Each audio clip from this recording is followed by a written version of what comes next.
Muy bien, ahora vamos a ver en este pequeño video lo que es la generación de los suelos. Para ello voy a utilizar una plantilla nueva, en este caso una plantilla arquitectónica, ¿no? Fíjense que yo estoy utilizando Revit 2022, pero lo mismo que nosotros estamos haciendo en este pequeño video puede servir para una versión posterior, una versión anterior, porque realmente los cambios entre versiones en Revit no son muy grandes, ¿sí? Como siempre, en cualquier proyecto nosotros tenemos que entender en una vista de alzado los niveles que existen en el mismo. Por ejemplo, en este caso yo tengo una vista, un proyecto con niveles a 0 y a 3 metros. Los voy a utilizar. Me voy a ir al plano de planta de nivel 1, que seguramente corresponde a la cota 00, y voy a generar un suelo. Para generar suelos tenemos diferentes opciones. Por ejemplo, aquí yo tengo la arquitectura y tengo, por ejemplo, los suelos de la arquitectura, los suelos arquitectónicos, que podrían ser catalogados como los acabados. En estructuras, nosotros tenemos otro tipo de suelos, que son los suelos de estructuras. Son diferentes. La diferencia es que uno puede soportar cargas y el otro básicamente es un tema de recubrimientos, ¿no? Pero algunas veces en el Perú, por ejemplo, nosotros le llamamos a los suelos losas y de vez en cuando nos vamos a confundir.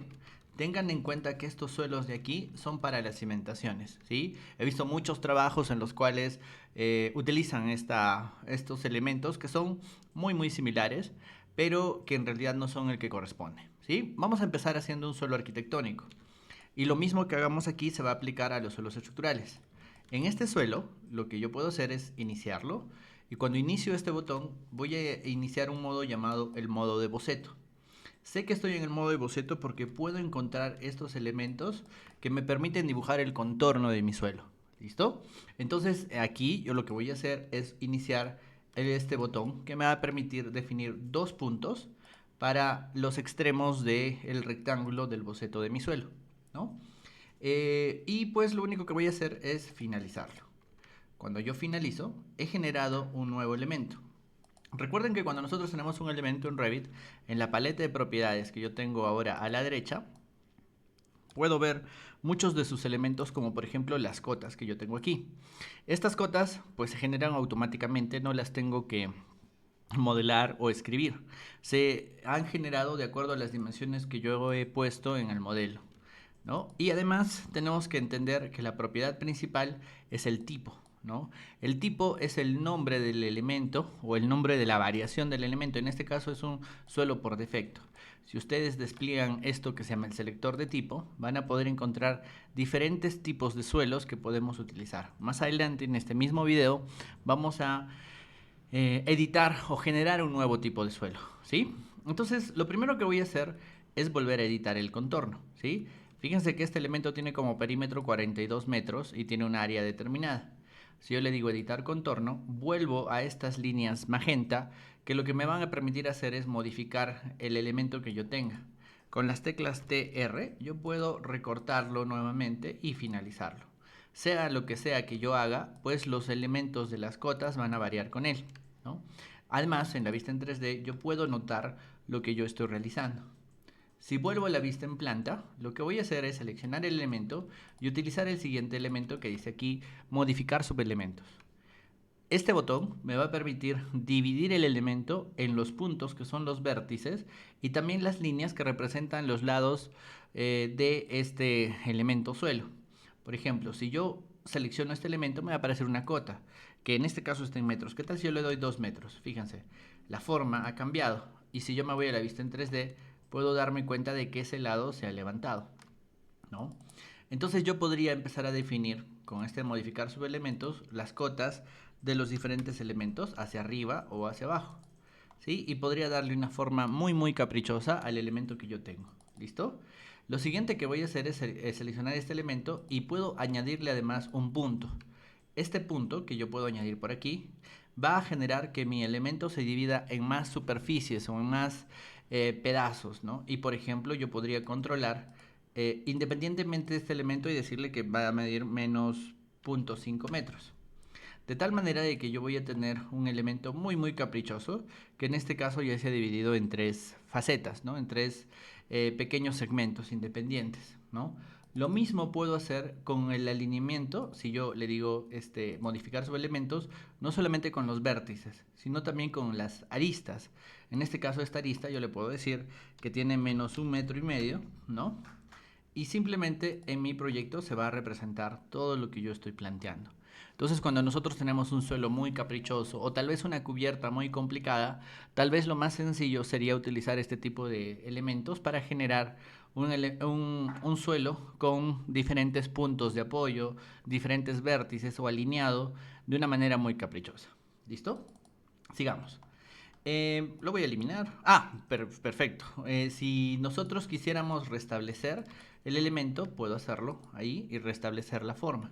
Además hay otro botón que dice seleccionar soportes, que quiere decir que si yo tengo una viga, ¿no? Por ejemplo, yo tengo una viga de hormigón, ¿no? Aquí, y la pongo como un elemento central, ¿no? Allí, ¿sí? Fíjense que lo que puedo yo hacer es seleccionar el elemento. No se nota porque el rango de vista no me permite verlo, ¿no? Yo voy a configurar el rango de vista y ahora sí puedo ver la viga que está allí, ¿no?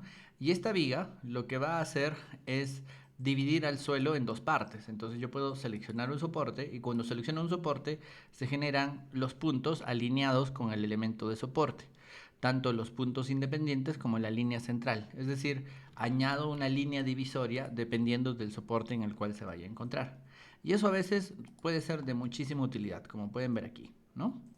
Listo. Entonces, suprimo este elemento, me voy al nivel 1 y lo que voy a hacer en el nivel 1, perdón, y lo que voy a hacer en el nivel 1 es generar un suelo, pero ahora le vamos a dar una determinada pendiente. En la arquitectura, aquí en el suelo, yo voy a generar un rectángulo, ¿no? Y en este rectángulo lo que quiero ahora es definir una pendiente, ¿no? Entonces, para definir una pendiente yo tengo esta función que se llama flecha de pendiente. En la otra función yo he estado definiendo los contornos, la línea del contorno. La flecha de pendiente me va a permitir generar una línea o un eje con el cual se va a definir una pendiente. Y cuando yo la tengo seleccionada, fíjense que aquí me va a aparecer el elemento y me está definiendo el desfase entre el punto inicial y el punto final. Yo le puedo decir que esto va a ser, por ejemplo, 1 metro y le digo finalizar. Una vez finalizado, aunque en planta no se note, podríamos utilizar la función sección para generar una vista lateral. Y allí podremos notar este elemento, en el cual, como se pueden fijar, ya tiene una determinada pendiente. Con una cota de distancia podríamos evaluar esa cota y precisamente es el metro de desfase que se tiene entre uno y otro lado, ¿sí? Regreso al nivel 1 y una forma similar de lograrlo es solamente agarrar el mismo elemento, ¿no? Y lo que voy a hacer es finalizar, ¿no? Selecciono este elemento y le digo que voy a modificar, por ejemplo, esta línea, ¿no? Y le digo que voy a tener 1 metro. ¿Listo? Si yo hago eso, fíjense lo que va a pasar, ¿no? Que en el otro sentido voy a tener un elemento con una determinada pendiente. ¿Listo? Entonces hay muchas formas de realizarlo y pues no es tan complicado, ¿no? Pero no van a confundir esto con lo que es una rampa. Una rampa es un elemento constructivo distinto, es un elemento de circulación. Estos solamente son suelos que tienen una inclinación, aunque muchas veces, para cuando hay rampas muy complicadas, vamos a tener que utilizar la división por subelementos, esta división, y agregarle puntos para hacer una rampa, por ejemplo, la rampa de ingreso hacia los semisótanos, ¿no? Vamos a tener que hacerlo punto por punto y dibujar los elementos, ¿no? Porque las rampas muchas veces no son... son un tanto caprichosas, por así decirlo, dependiendo del aspecto. Pero bueno, hay esas dos opciones. ¿Listo? ¿Qué más les quería comentar? ¿Sí? Si bien cuando nosotros generamos un elemento suelo, nosotros podemos generar un boceto de un paño de las losas, también podríamos hacerlo de dos. Y yo podría generar un paño con dos losas, como pueden ver aquí, ¿no? Pero cuando yo las selecciono, ambas están en conjunto. ¿Listo? Y eso representa una desventaja, sobre todo cuando nosotros queremos utilizar el modelo para otros usos, ¿no? Perdonen, voy a cambiar un poquito los gráficos de esto. Le voy a poner un gris para que se note mejor. No tanto, está muy gris, perdón. Aquí está muy gris y le pongo un gris menos. para que se note el mouse, si no, no se va a notar, ¿no? Sí, ahí está bien. Entonces, lo que les quería comentar es que si nosotros tenemos dos elementos, como en este caso, cuando nosotros vayamos a una etapa de control de obra o una etapa de mediciones, pues los dos se van a medir en la misma línea, van a representar a un solo ejemplar. Así que lo ideal es que cuando nosotros tengamos que representar un proyecto, ya sea de estructuras, ya sea de arquitectura, los hagamos paño por paño, es decir, elemento por elemento. Si no, se van a conjuntar. Y yo sé que es una lata porque tenemos que hacer varios de estos elementos y pues a veces es más fácil hacerlo una vez. Pero si ustedes tienen pensado utilizar el modelo para las mediciones, para las cuantificaciones, para los metrados o para el control de obra, las sectorizaciones, es necesario hacerlo por separado. ¿Listo? ¿Qué más? Veamos un poco la generación de un suelo, ¿sí? Creemos un suelo nuevo. Entonces, para crear un nuevo suelo, aquí en suelo, yo puedo irme a la función que dice editar tipo. Dentro de editar tipo, yo puedo ver las propiedades de tipo que tiene mi elemento, ¿sí? Y como se darán cuenta, aquí hay una opción que dice duplicar. Es la opción que siempre vamos a utilizar cuando querramos crear un nuevo elemento. En el duplicado, yo puedo definir cualquier elemento, por ejemplo, una losa aligerada con recubrimientos, con tarrajeo, ¿no? Tarrajeo es el nombre que le damos al revoque en el Perú, ¿no? Y yo puedo editar su estructura, ¿no? Aquí le digo editar y me va a abrir un nuevo panel. En este panel yo tengo una única capa de estructuras que tiene 30 centímetros de grosor. Y lo que voy a hacer es insertar una y dos, una para la parte superior y una para la parte inferior. Básicamente lo que se está generando aquí son diferentes capas, donde esta es la parte inferior, esta es la parte superior, ¿no? Y necesito definir esta oblea, por así decirlo, es como una galleta, ¿no? Yo le voy a decir que aquí voy a tener un tipo de acabado 1, por aquí voy a tener otro tipo de acabado, y lo que voy a hacer es definir un material, ¿no? Si ustedes no saben crear materiales, lo más sencillo es crear uno por aquí, abajo, donde estoy marcando, y le pueden decir que van a cambiar el nombre. Por ejemplo, yo lo voy a llamar tarrajeo, ¿no? Este material, que por el momento no me interesa mucho, pues lo puedo definir un determinado color. ¿Qué tal si yo le doy un gris para que se note, ¿no? Y le voy a dar un patrón de superficie de primer punto, ¿no? Le voy a dar este patrón, ¿no? Y le voy a decir que donde esté cortado, le voy a colocar un primer plano de un patrón de hormigón. ¿Listo? Listo, ya creé un primer elemento. Le voy a dar un grosor. ¿Qué tal si le doy 2.5 centímetros? Listo. A la parte superior voy a generarle la misma capa con un grosor igual, ¿sí? En la parte estructural yo voy a generar un determinado tipo de ladrillos. Aquí hay varios ladrillos en las plantillas, siempre, ¿no? Y por ejemplo podré ponerle ladrillo hueco, ¿no? Y fíjense que el ladrillo tiene un determinado patrón, ¿no? Y determino un grosor. ¿Qué tal si le pongo 0.25? Listo. De tal manera de que yo tengo un elemento que tiene esa composición, ¿no? Le estoy llamando al suelo, le he dado un nombre de tipo llamado losa aligerada con tarrajeo, ¿no? Y genero una pequeña losa con él. ¿Sí? Ahí está. Si yo genero una sección en este elemento, yo voy a poder entrar en él y voy a poder ver el elemento. En este elemento llamado sombreado, abajo, puedo ver algunos colores del mismo. Pero si yo quiero ver las capas que lo contienen, yo necesito verlo en un nivel de detalle alto. Y allí voy a notar precisamente las capas de las cuales está compuesto, ¿sí? La escala me va a permitir ver la dimensión o la relación entre los achurados y los elementos y la vista, ¿no? Por ejemplo, si yo lo pongo en una escala 1 en 25, se va a ver mucho más cercano. Si yo lo pongo en una escala 1 en 10, obviamente esto depende de cuánto nos interese la presencia del elemento, ¿no? Pero bueno, yo lo voy a poner en un nivel de detalle bajo. Y lo que voy a hacer es irme al nivel de nivel 1 y voy a generar un muro, ¿sí? En este muro, que yo también voy a crear, ¿no? Voy a duplicar el muro y le voy a decir que va a ser un muro de ladrillo King Kong con tarrajeos a ambas caras, ¿no? En ambas caras, ¿no?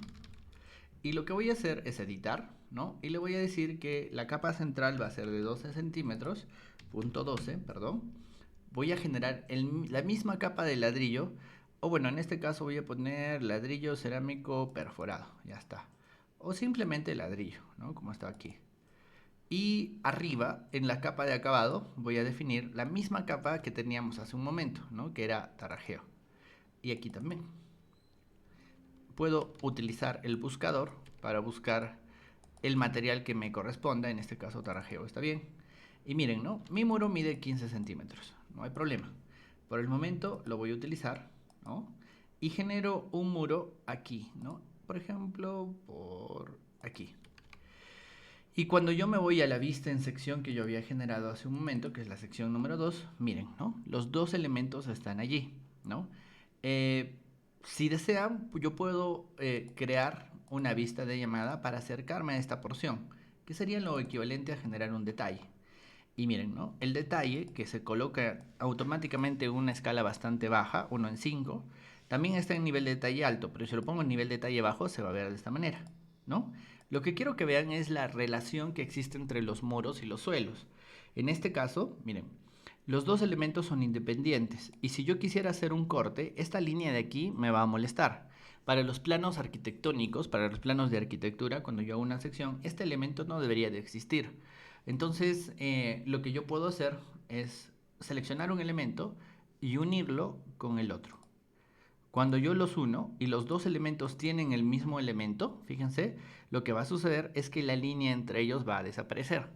Así que eso es muy necesario cuando nosotros tenemos dos tipos de elementos, ¿no? Para que la representación nos quede limpia, ¿no? Y miren lo que pasa si yo le pongo un nivel de detalle alto. Miren, en un nivel de detalle alto, los dos elementos, ¿no? Que son del mismo material, se han cambiado, se han unido, perdón, ¿no? Pero miren, ¿no? Los dos elementos de aquí eran ladrillos distintos, ¿no? ¿Se acuerdan que el ladrillo de aquí lo había puesto de otro tipo y este otro le había puesto de otro tipo? ¿Qué tal si yo le cambio a este y le digo que también no sea ladrillo hueco, sino que sea el ladrillo sencillo? Yo le doy a aceptar nuevamente. Y miren, cuando yo le pongo los mismos elementos a ambos, lo voy a poner en una escala 1 en 20, se van a dar cuenta de que se vuelve continuo. Entonces, ¿cuál es la regla?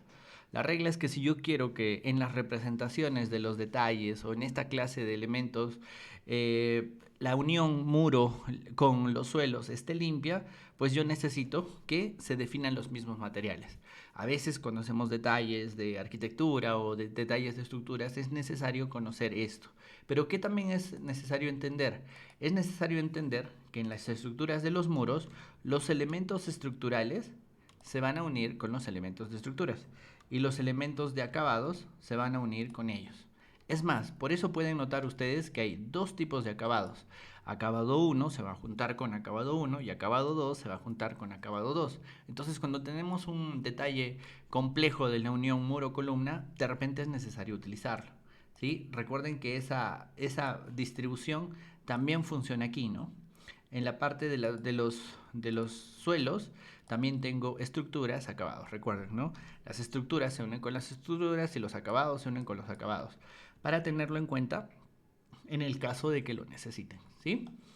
Y ¿qué más podemos ver acerca de los muros? Hay algunas cuantas cosas más que notar. Por ejemplo, yo voy a hacer ahora un suelo estructural. ¿Qué tal si yo hago un suelo estructural?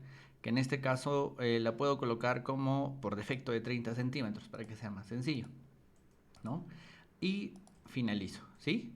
Fíjense, cuando yo tengo un suelo estructural se van a generar este símbolo, ¿no? Que es el símbolo de la dirección de la luz, ¿no? Es decir, hacia qué lado está las viguetas, ¿no? O las vigas de este elemento, las viguetas en este caso. Y aquí en las opciones, cuando ustedes despliegan, van a encontrar que pueden generar no solamente el suelo estructural o el suelo arquitectónico, sino también lo que son los bordes de losa. Entonces en el suelo estructural yo puedo generar un borde de losa y voy a ver si es que está cargado. Y puedo generar un borde de losa en este borde, en este borde, en este borde y en este borde, ¿no? Si yo me voy a la vista en 3D, ¿no? Y si hay algún elemento cargado, bueno, creo que en este caso no hay ningún elemento cargado. En otra plantilla, aquí creo que sí está. Vamos a verlo, ¿sí? Me voy a generar una sección. Eh, perdón. Voy a generar la sección, ¿no? Y en la sección van a poder notar ese elemento, ¿no? Que es el borde de la losa. Bueno, no se nota muy bien, pero allí está, ¿no? Es chiquitito, ¿no? Este borde de losa, fíjense que tiene obedece a lo que se llama un perfil, ¿no? Es un perfil. Bueno, en este caso no hay muchos perfiles cargados, pero se pueden cargar los perfiles y se puede generar algunos detalles para estos bordes de losa que se utilizan sobre todo en los elementos muy cargados y pegados a las cimentaciones como las cisternas, ¿no? O algunos otros elementos que requieran de este borde, ¿no? Y bueno, hay muchas cosas más que ver. En los siguientes videos vamos a empezar a hablar del refuerzo de los elementos, de las vigas, de las columnas, de la representación, de las mediciones. Y bueno, les pedimos que se suscriban al canal de escuela y al de Aprende BIM, que es donde vamos a repartir los videos, ¿no? También tienen que irse hacia el canal de Aprende BIM y seguramente vamos a ir aprendiendo más cosas interesantes sobre esta herramienta llamada Revit en esta serie de videos llamados Revit de 0 a 100. ¿Listo? Muchas gracias por su atención y hasta el próximo video.